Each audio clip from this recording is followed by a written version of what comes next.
वाले भी निराकार मानते हैं, कबीर वाले भी निराकार मानते हैं, और सब लोग ये अधूरे लोग हैं, ये पूरे नहीं, ये अधूरे हैं, इनको कोई लेना देना नहीं है, इनको ज्ञान ही नहीं है। यदि है तो फिर ये चद्दर किस पर चढ़ी है? यदि होता ही नहीं है उसका आकार, तो ये चद्दर किस पर चढ़ेगी, किस पर भोग लगेगा, किस पर लड़ाइयां लड़ रहे हो? तो हम लड़ेंगे तो लड़ सकते हैं, क्योंकि हमारे भगवान सुंदर स्वरूपधारी है, नटवर है, नागर है, वनवास जाता है, धर्म पालता है। तुम्हारे भगवान निराकार है, जब कुछ है ही नहीं तो काहे का तुम्हारा ईसाई घर, काहे का गिरजा घर, काहे का मस्जिद घर, काहे का? निराकार को मानने वाला घर बनाए क्यों? उसको तो पत्ते पत्ते में भगवान दिखना चाहिए उसका, हर पत्ते में, कण कण में उसको मकान बनाने की जरूरत ही क्या है? हर जीव में, हर पशु में, पक्षी में, यहाँ तक कि आपके एक एक पत्ते में निराकार मानने वाला सर्वव्यापक मानता है। अभी आपने अपने वेद का सिद्धांत सुना कहा है, जो सर्वव्यापक मानता है वो आकार नहीं मानता, जो आकार मानता है वो सर्वव्यापक भी मानता है। ये वेद उपनिषदों का सिद्धांत है, ये भागवत का सिद्धांत है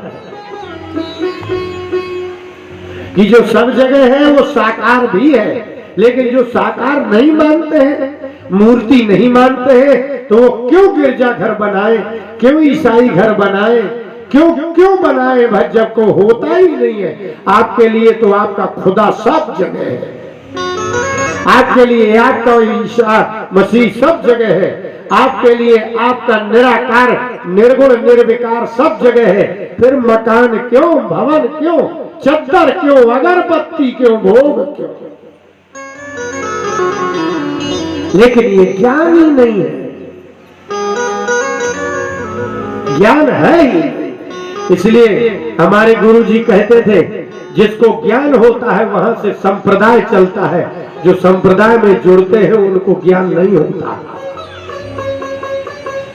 संप्रदाय जिनसे बनते हैं उन आचार्यों को पूर्ण ज्ञान होता है, लेकिन उस संप्रदाय में जितने जुड़ते जाते हैं उनको ज्ञान नहीं होता।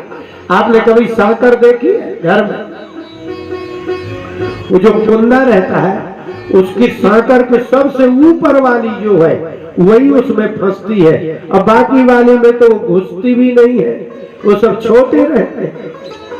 इसलिए संप्रदायों के प्रधान आचार्यों को जितना ज्ञान, जो भक्ति ज्ञान वैराग्य होता है, उसके जुड़ने वालों में नहीं होता। कुछ तो खाने पीने वाले होते हैं बस। बहुत गजब सिद्धांत है। कुरान पढ़ने वाले को कुरान का सिद्धांत पता चल जाए और इसके बाद भी संसार को किसी को काफिर कहे, हो नहीं सकता। ईसाई, किसी ईसाई को अपनी बाइबल का ज्ञान हो जाए और उसको संसार में किसी से द्वेष हो जाए, हो नहीं सकता।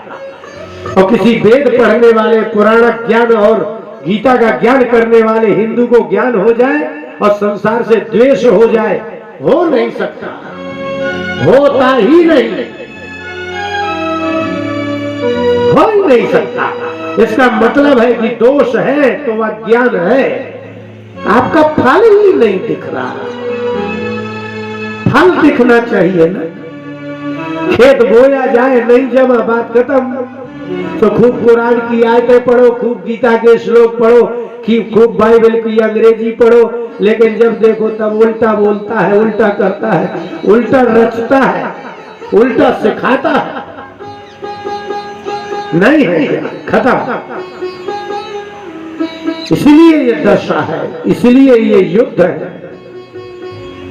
ज्ञान नहीं है और ज्ञान सबको होता नहीं है, ये भी ध्यान रखिए। थोड़ी पीछे चलिए, इतना ही पर्याप्त है। किसी ज्ञानी के पीछे चल पड़ेंगे तो अच्छा है, आगे जाके कुछ दोषों से बच जाएंगे। लेकिन ज्ञान तो किसी एक आध को होता है। सहस्राणाम मनुष्येषु कश्चिद् यतति सिद्धये।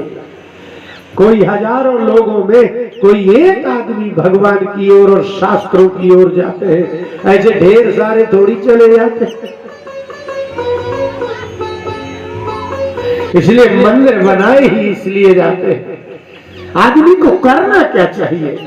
अजामिल के उपाख्यान का प्रारंभ करते हुए सुखदेव जी ने कहा, आदमी को बैठ के आंख बंद करके लिस्ट बनाना चाहिए कि मैंने क्या गलत किया, क्या गलत बोला, क्या गलत सुना, क्या गलत सोचा।